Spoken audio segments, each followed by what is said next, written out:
आदाब नाज़रीन, मैं ज़फ़र जागल और मेरे इस यूट्यूब मंच पे आपका स्वागत है।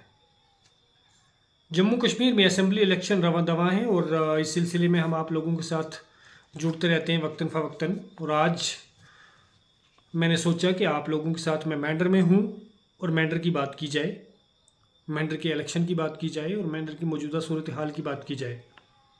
मैं पिछले एक हफ़्ते से मैंडर में हूँ और मैंडर के मुख्तलिफ़ इलाके का दौरा भी मैंने किया है बज़ाते खुद, और कई लोगों के मुँह ज़बानी भी हमने सुना है। और इस सिलसिले में मेरी ख्वाहिश हुई कि मैं आप लोगों के साथ 22 सितंबर 2024 तक की सूरत हाल मैंडर में क्या है, किस पार्टी को कहाँ पे एज है और कहाँ पे नुकसान है, और ये एक जनरल आइडिया आप लोगों के साथ शेयर करूं। और उससे पहले कि आप लोगों के साथ मैंडर की बात करें, मैं आज के इस दौर पे लिखी एक गज़ल आप लोगों के सामने पेश करना चाहता हूँ। उम्मीद है कि आप लोगों को पसंद आएगी। और ये गज़ल शशि भूषण समत जी ने लिखी है और मैं उनकी गज़ल से बड़ा मुतासर हुआ और मैंने सोचा कि आप लोगों के साथ भी इसे शेयर करूं। थोड़ा तरन्नुम के साथ शेयर करेंगे तो सुनने में मज़ा आएगा, लेकिन अगर मेरी तरन्नुम में कोई गलती हुई तो माफ़ ज़रूर करना। ये है नफ़रतों की बस्ती, ये है नफ़रतों की बस्ती, कोई जिस्म जान लूटे, कोई ये ज़मीन लूटे, कोई आसमान लूटे, यह नफ़रतों की बस्ती। किसे रह गुज़र पुकारे, किसे राहज़न बताएं, किस रे गुज़र पुकारे, किस राहज़न बताएं, जो है जिस जहां का मालिक वही वो जहान लूटे, जो है जिस जहां का मालिक वो वही जहान लूटे, यह नफ़रतों की बस्ती। आज के दौर पे बिलखसूस ये शेर आज की इस हालात पे ज़रूर फिट होता है। मुझे उम्मीद है आप लोगों को पसंद आएगा। चल एक हवा फसादी, मची हर तरफ तबाही, चल एक हवा फसादी, मची हर तरफ तबाही, कोई वो दुकान जलाए, कोई वो मकान लूटे, कोई वो दुकान जलाए, कोई वो मकान लूटे। ये शेर तुम लोग मुझ पर रंज ज़रूर होंगे, लेकिन ये शेर आप लोगों की नज़र ज़रूर करता हूँ कि उस शायर ने बड़ी हिम्मत से लिखा और मैं चाहता हूँ कि आप लोग भी इसे समाअत ज़रूर करें। कि किसे तुम कहोगे मुनसफ, किसे तुम कहोगे जालिम,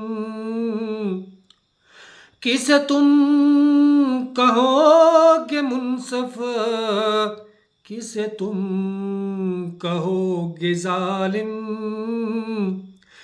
किस मुल्क की अदालत जहाँ हुक्मरान लूटे, किसी मुल्क की अदालत जहाँ हुक्मरान लूटे, यह नफरतों की बस्ती कोई जिस्म जान लूटे, कोई ये ज़मीन लूटे, कोई आसमान लूटे। उम्मीद है आप लोगों को पसंद ज़रूर आई होगी। दोस्तों, इस वक्त मैं मैंडर में मौजूद हूँ और मैंडर की जो सियासी गर्मी है उसे आपको रूबरू कराना मुनासिब समझता हूँ। पिछले 5 दिनों में 5 बड़े सियासी लोगों की जो इस वक्त जो चुनाव के मैदान में हैं, उनकी रैली के बारे में थोड़ा सा विश्लेषण ज़रूर करेंगे। सबसे पहले आप बात करेंगे कि इन 5 लोगों में जैसे पीडीपी के नदीम रफ़ीक खान, बीजेपी से एडवोकेट मुर्तज़ा अहमद खान और नेशनल कॉन्फ्रेंस के जावेद अहमद राना, वहीं आज़ाद उम्मीदवार इशफाक चौधरी और डॉक्टर शहजाद मलिक, ये 5 लोगों की मैं बात करूंगा क्योंकि इन 5 लोगों के बीच में ही मुकाबला घूम रहा है।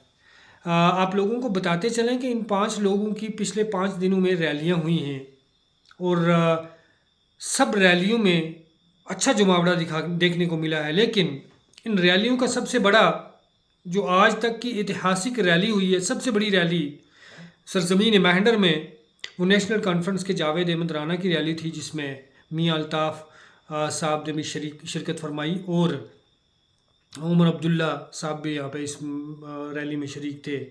इस बड़ी तकरीर यहाँ पे हुई, आप लोग सब लोगों ने देखा, आप लोग उसके खुद चश्मदीद गवाह हैं।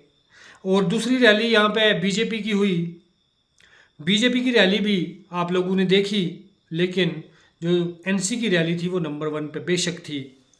और वही बात है कि नंबर 2 और नंबर 3 के बीच में जो होड़ लगी है वो है पीडीपी और बीजेपी के बीच में। इसमें कोई शक नहीं है कि नेशनल कॉन्फ्रेंस नंबर 1 पे है अभी। नंबर 2 और नंबर 3 की जो होड़ इसलिए मैं कह रहा हूँ कि मैंने आज पीडीपी की रैली देखी, अच्छा खासा लोगों का जमावड़ा वहाँ पे था और ये आंकलन करना थोड़ा मुश्किल होता है कि क्या पीडीपी का पलड़ा बीजेपी से भारी है या बीजेपी एनसी को टक्कर दे रही है। मौजूदा सूरत हाल में अगर देखा जाए तो नंबर 1 पार्टी एनसी को टक्कर देने के लिए पीडीपी और बीजेपी में होड़ ज़रूर है कि कौन नंबर 2 पे रहेगा और कौन नंबर 3 पे। लेकिन पिछले 2 दिनों में पीडीपी काफ़ी गेन करती हुई दिखाई दी है और वहीं शहजाद मलिक और हमारे इंजीनियर इशफाक चौधरी के बीच में भी होड़ लगी है कि नंबर 4 और नंबर 5 पे कौन आएगा। आज इस हवाले जो आज तक 22 सितंबर 2024 तक की सूरत हाल ये है कि नेशनल कॉन्फ्रेंस नंबर 1 पे, नंबर 2 और नंबर 3 के लिए बीजेपी और पीडीपी में काफ़ी मुशक्क़त चल रही है और नंबर 4 और 5 के बीच में शहजाद मलिक और इशफाक चौधरी के बीच में जंग ज़रूर छिड़ी है। जहाँ तक के लोग इशफाक चौधरी को रेस में बता रहे थे, वो आज मेरे आंकलन के हिसाब से वो रेस से बाहर हो चुके हैं। अब रेस में नंबर 1 एनसी है और नंबर 2 उसे टक्कर कौन देता है, उसे हराता कौन है या एनसी किसको हराती है, ये देखने वाली बात है। और आप लोगों को बताते चलें कि मौजूदा सूरत हाल में आज तक 22 सितंबर 2024 तक की जो सिचुएशन है, इसमें जो मैंने आपको बताया ये इसके हालात और वाक़यात को मद्देनज़र रखते हुए पिछले 5-7 दिन में मैं भी मैंडर कंस्टिट्यूंसीज के मुख्तलिफ़ इलाकों का दौरा और मुख्तलिफ़ लोगों से मिला हूँ और उसके आंकलन के बेस पे मैं ये आपके सामने रखता हूँ। मैं इसमें गलत भी हो सकता हूँ, मेरी कही हुई बात सही नहीं हो सकती, मेरा एक ये अपना अंदाज़ा है, मेरा एक ये अपना आंकलन करने का तरीका है। मैं गलत ज़रूर हो सकता हूँ, लेकिन ये आप लोग को पता खुद लग जाएगा। 25 सितंबर को इलेक्शन होने हैं और ये ईवीएम में कैद हो जाएगा। 8 अक्टूबर को इसकी गिनती होनी है और 8 अक्टूबर को आप लोगों के सामने ये राज भी खुल जाएगा जो हम आप लोगों को ये आंकलन करके बताते रहते हैं। मेरे वीडियो को जितना ज़्यादा से ज़्यादा शेयर ज़रूर करें। और एक बात जो मैं हर वीडियो में जो हर बार कहता हूँ कि भाई आज के इस नफ़रत के दौर में ये नफ़रतों की सियासत को छोड़ें, एक मंच पे आएँ तरक्की और तामीर के कामों के ऊपर बात करें। ना किसी की एसटी कोई बचा सकता है, ना कोई डुबा सकता है, ना किसी को कोई बर्बाद कर सकता है, ना किसी को बना सकता है। लेकिन यहाँ पे आएँ, एक मंच पे आएँ, मेंढर की तरक्की तामीर के बारे में बात करें। मेंढर में एक डिग्री कॉलेज, मेंढर में जो है एक यूनिवर्सिटी होनी चाहिए, मेंढर में गवर्नमेंट मेडिकल कॉलेज होना चाहिए, मेंढर में इंजीनियरिंग कॉलेज होना चाहिए, मेंढर की रोडों की हालत सुधरनी चाहिए, मेंढर में हॉस्पिटल की हालत सुधरनी चाहिए, यहाँ के डॉक्टरों की हालत सुधरनी चाहिए। ये चीज़ें हैं जो मौजूए बहस हैं और जो लोगों की ज़रूरियात हैं। तो खुदा के लिए मैं सब लीडरान से ये गुजारिश करता हूँ कि इन नफ़रतों की सियासत को फैलाने के बजाय मैदान जंग ही कहेंगे, सियासत की जंग है तो मैदान जंग में ज़रूर आएँ, लेकिन मान मर्यादा का ख्याल ज़रूर रखें, लोगों की तवक्कुआत का ख्याल ज़रूर रखें, लोगों की ज़रूरियात का ख्याल ज़रूर रखें और इस बात का ध्यान दें कि हम लोगों को आखिर में चाहिए क्या, जो आम जनता है उसे क्या चाहिए, जो आम लोग हैं उनकी ज़रूरियात क्या क्या हैं। यहाँ पे एसटी से पेट भरने वाला नहीं है, मेहनत करेंगे तो अपनी नौकरी पाएंगे। यहाँ पे एसटी से इलाज होने वाला नहीं है। अगर किसी के पास एसटी है तो उसको क्या कोई तिब्बी इलाज में सहूलियात होगी या उसे जल्दी मिलेगा? ऐसा कुछ नहीं है। यहाँ एसटी है तो क्या बच्चे को मार्क्स कम ज़्यादा मिलेंगे या कम मिलेंगे? पास मार्क्स तो सबके लिए बराबर हैं। तो दोस्तों, ये एसटी लाने ले जाने खाने पीने के ये बहाने ना बनाएं, लोगों को एक्सप्लॉइट ना करें, लोगों को ईमान का सौदा करने पे मजबूर ना करें।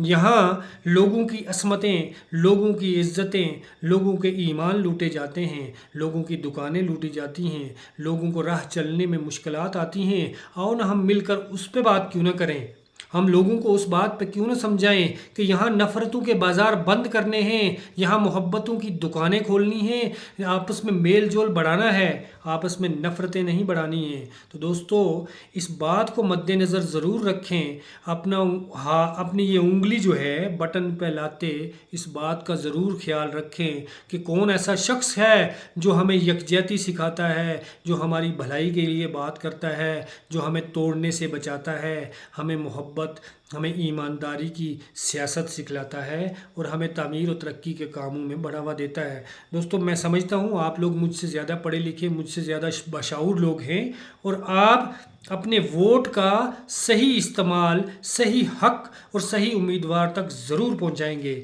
इसी बात के साथ आपसे इजाज़त चाहते हैं। अगले वीडियो में आपसे फिर मुलाकात होगी। मेरे इस वीडियो को लाइक और शेयर ज़रूर कीजिएगा। तब तक के लिए खुदा हाफिज़।